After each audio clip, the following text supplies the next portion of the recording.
qui est conservé au Musée de l'air et de l'espace. Alors, j'aurais besoin de... soit la télécommande, soit... Voilà. Alors, ce que vous voyez à l'écran, c'est le hall entre-deux-guerres du Musée de l'air et de l'espace. Et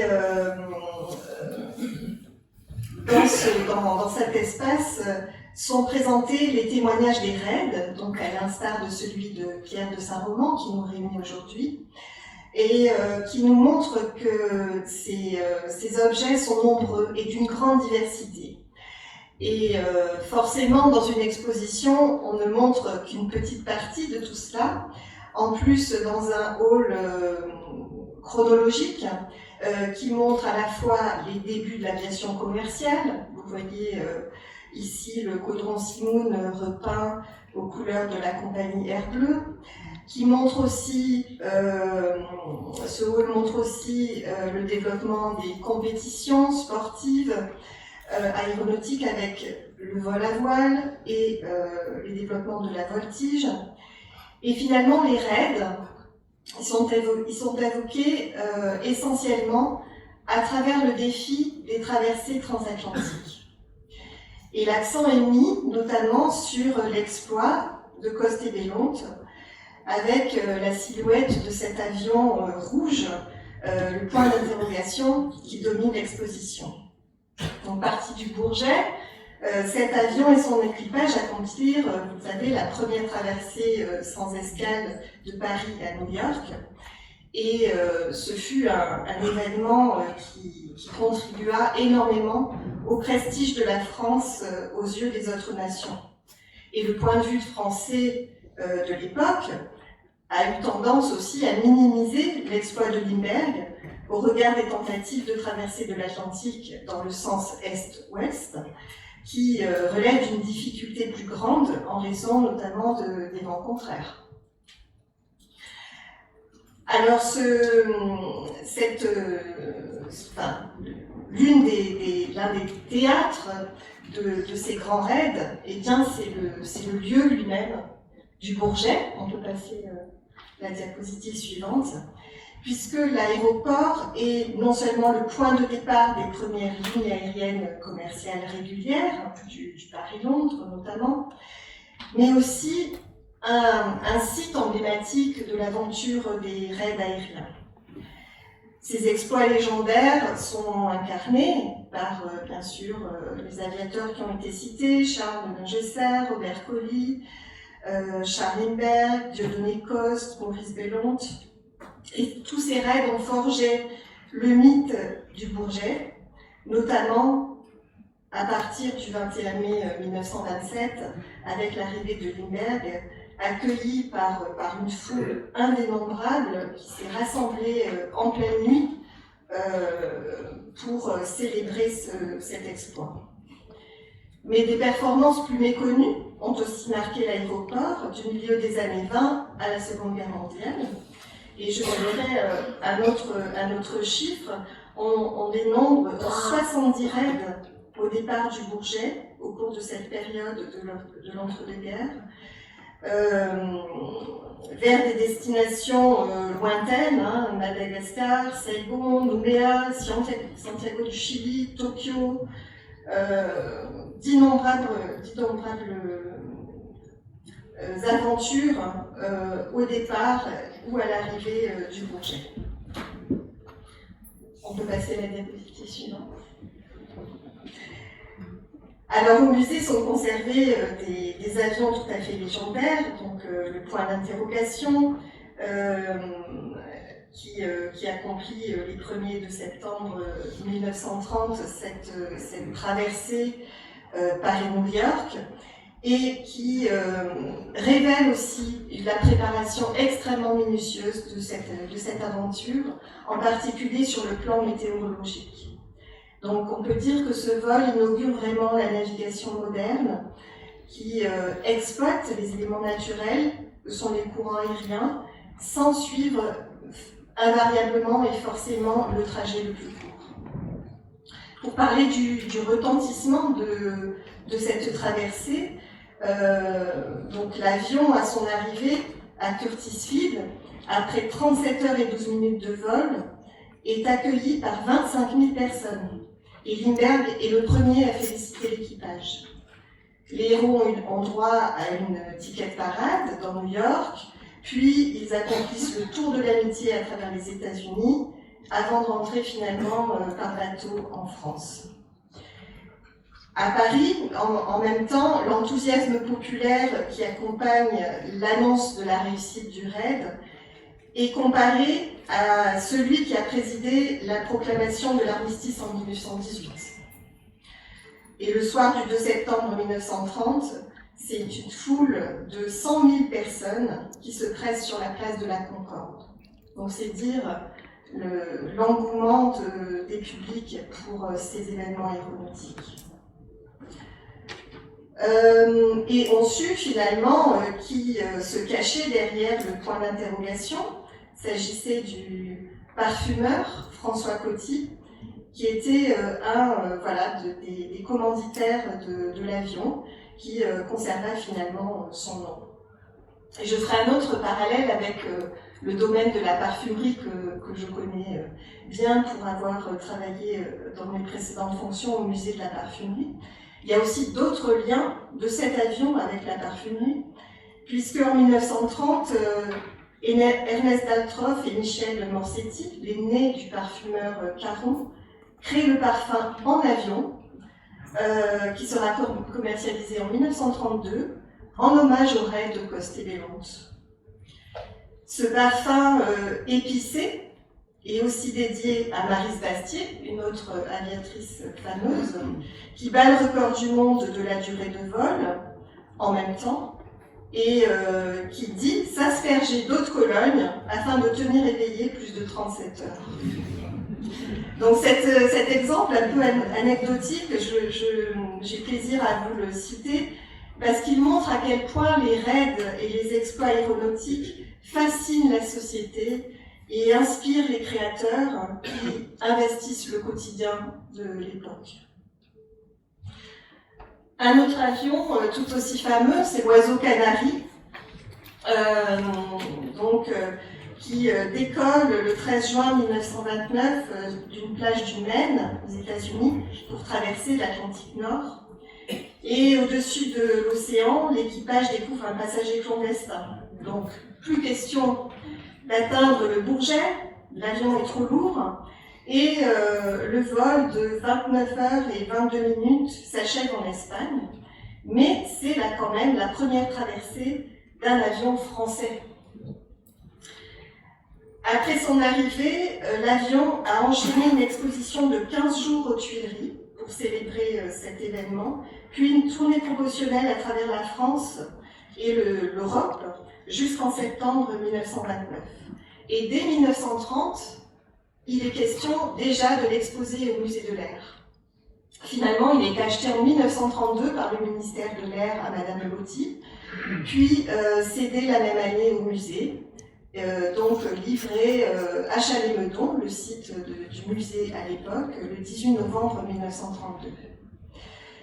Une restauration est faite en 1976, avant le transfert de l'avion au Bourget, pour y être exposé dans le premier hall du musée. À cette occasion, d'assez nombreux panneaux de contreplaqué et de recouvrement ont été remplacés, la peinture a été refaite, et une réplique exacte du poste de radio SFR et génératrice ont été mises en place à cette occasion. L'histoire de cet avion au musée se continue, puisque nous avons pu acquérir il y a peu un insigne de la cigogne originale de cet avion qui, comme je vous l'ai dit, a été rentoilé. Donc son pendant était déjà conservé à l'Aéroclub de France. Alors, on va passer à un domaine qui a été un petit peu évoqué par Gérard Felzer également, celui des avancées technologiques qui sont mises en lumière par les raids, puisque Bien sûr, ce sont des performances exceptionnelles qui sont mises en valeur à travers les exploits, mais les raids sont aussi des épreuves expérimentales qui valident des recherches et des innovations. Et durant cette période de l'entre-deux-guerres, il est temps pour les pilotes et les constructeurs de démontrer que les avions sont de plus en plus fiables et résistants. Il s'agit vraiment de hisser l'avion au même niveau que les moyens de transport éprouvés, que sont le train et le paquebot, en faisant preuve de leur sûreté et de leur régularité. Mais il s'agit aussi de créer un réseau entièrement nouveau, étendu à des zones encore d'accès difficiles, en particulier de l'autre côté de la Méditerranée et en Amérique du Sud. En tout cas, telle était la vision de Pierre-Georges Latécoère, donc cet architecte de l'espace aérien, pour reprendre l'expression d'Emmanuel Chadot. En accomplissement de ces raids, des recherches autour de la motorisation et le développement de l'instrumentation de bord sont déterminantes. Donc les moteurs gagnent en puissance et permettent de voler plus vite et d'emporter plus de charge. Et ce sont les gros moteurs en étoile fixe qui s'imposent progressivement, à l'instar de ce moteur Lorraine Dietrich type 12 EB de 450 chevaux qui équipa le Farman Goliath de Pierre de Saint-Roman et que vous voyez ici. Donc c'est vraiment le moteur caractéristique des raids, produit à plus de 8000 exemplaires à partir de 1922, qui remporta en 1924 le premier concours de grande endurance, avec un total de 410 heures de fonctionnement. Donc vous voyez, on est loin des quelques heures de tenue de ces premiers moteurs.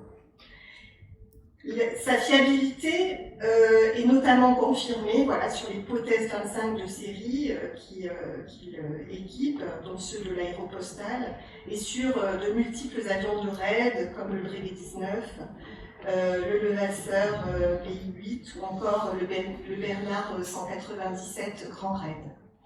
Donc c'est vraiment un moteur caractéristique de cette période de raid de l'entre-deux-guerres.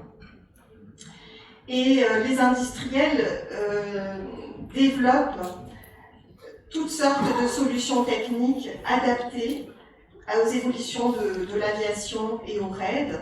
Ils mènent parfois une véritable course au brevet et une intense activité promotionnelle dans la presse spécialisée vante les mérites des produits en évoquant les raids et les records accomplis. Les instruments de bord se perfectionnent et se multiplient en fonction des besoins, permettant le pilotage sans visibilité, de nuit ou par mauvais temps.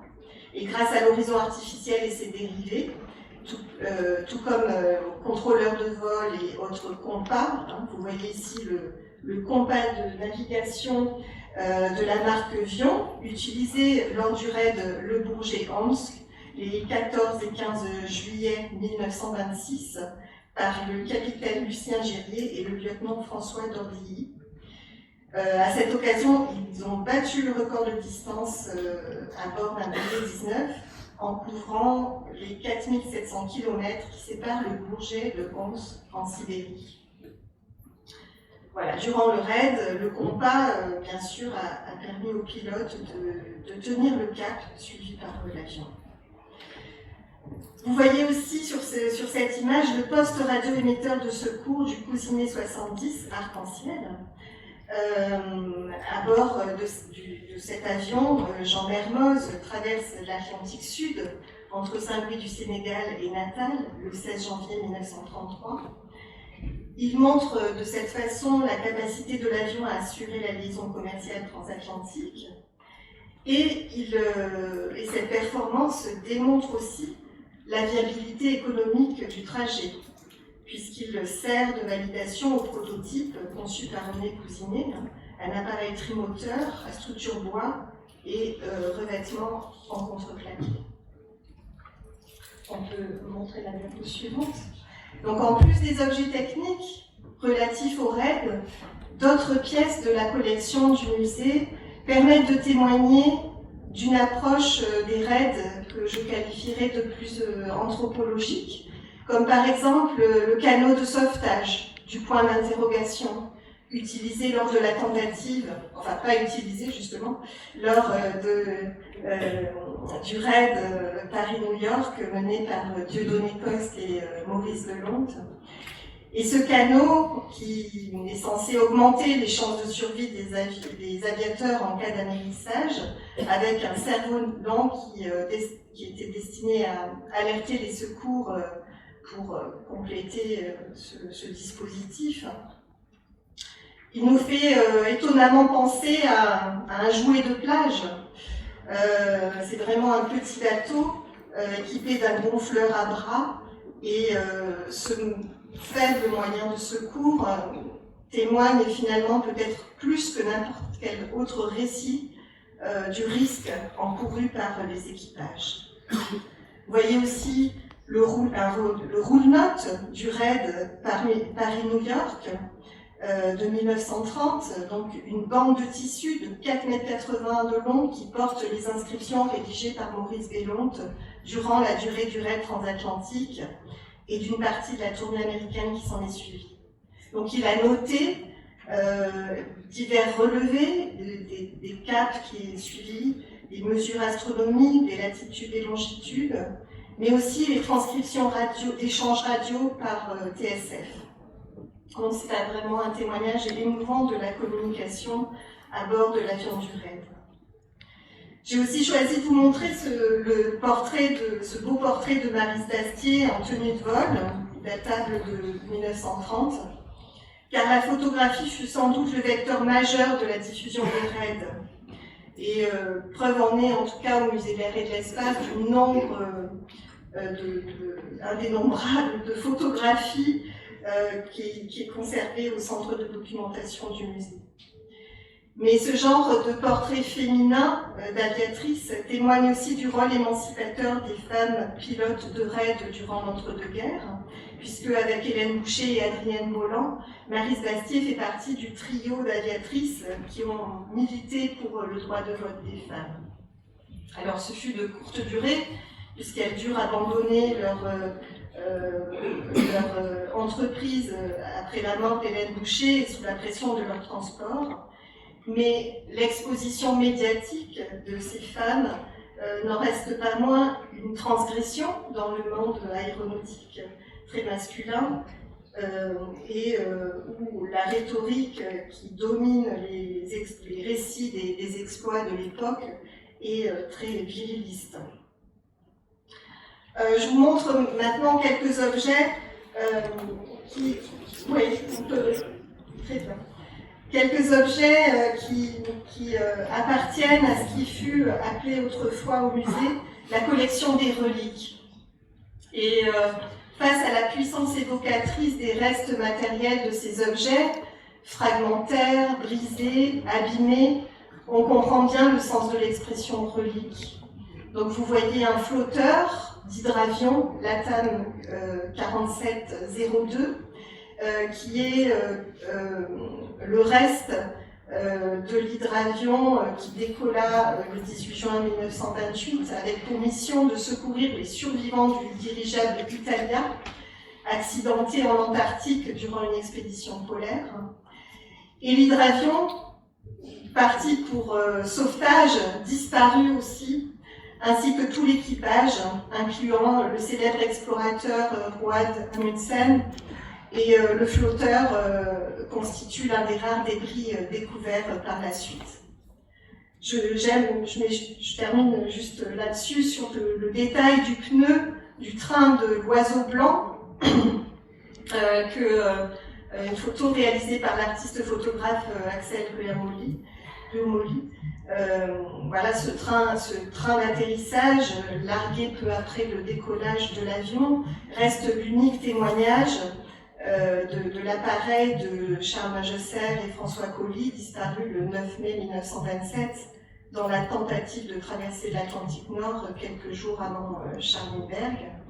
Et la photo représente bien, à mon sens, la fragilité de ces entreprises dangereuses qui étaient les raids, malgré toutes les précautions qui pouvaient être prises avant le départ. Ça nous fait le lien voilà, avec le capitaine Pierre de Saint-Roman et ces fragments de l'avion Farman Goliath qui sont revenus en France suite à leur découverte au large de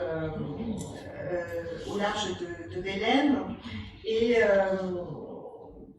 expédié à la famille de Saint-Roman en décembre 1927 et donné au musée de l'air et de l'espace en 1977 suite au don en janvier 1976 de Jean Prunon, donc un beau-frère de Pierre de Saint-Roman. Depuis, ces éléments sont conservés au musée de l'air et de l'espace et ils feront l'objet d'une présentation au musée aux côtés de la prochaine exposition qui ouvre mardi prochain et qui va traiter du sujet des années folles de l'aviation, l'aéronautique au cœur de la modernité et que vous pourrez découvrir jusqu'au 3 mars 2024. Je vous remercie.